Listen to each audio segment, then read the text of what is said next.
İna, hürmetli mekanik, bizəni siz provamıza, yürüyüşümüze baka bersiniz gerek mi? Maşına baka bersiniz gerek mi? Birinci üsutta provanı görüşüm gerek. Bir tövke işlerdi. Prova yok bolsa, benim özüm cevap veremem. Bana çara görürler. Doğru mu? Beni gepimi geçtin. Olsun, geplisiz. Benim provam yok bolsa pitopke vermeyiz. Doğru mu? Provam bolsa görüp durup beresiz. Doğru mu? Görset durup ba.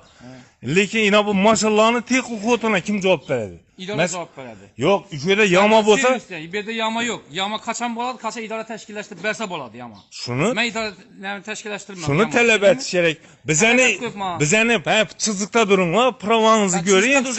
Saçın öskinme, sakalın öskinme. Vernemez. Maşınını yürüyüş duruşuna, maşınını. Şöyle yine mesela kamera karabay tamam. Sakalın provan bolsa bellədir. Saqqalın alınladı. İna maşında sivici insult ya infarkt etki hatırla. Bombagay. Bu seni işin yemez. Yok. Benim sualıma cevap verin. Şu vakta keze maşın taşadı. Yan başa taşadı. Öldü içinde keser. Kim cevap veredi ona? Kim cevap veredi ona? Cevap verdi var. Sen cevap ver. O maş yok. Ben cevap verim mi? Bombagay undi. Prosto şundi bolup kasa. Kim cevap verir? Siz cevap verirsiniz. Taze maşinam sınmıydı. İbire yama bosa çıkarıp göremiz.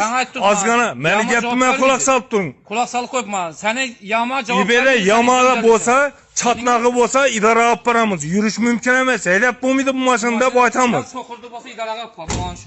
Tokurdu bosa bize siz aytamız. Siz bir de maşınlığa cevap veren adam sizsiniz. Tokurdu var mı? Tokurdu ba tokurdu ba. Ana hada oyuna hedek görün. Yama bolsa yama çıkarıp görün. Kalotça mes koyuldu. Ya lokırdısı ba ana. Hedek durup görün, hedek durup düşünseniz eğer maşınla düşünseniz hedek görün.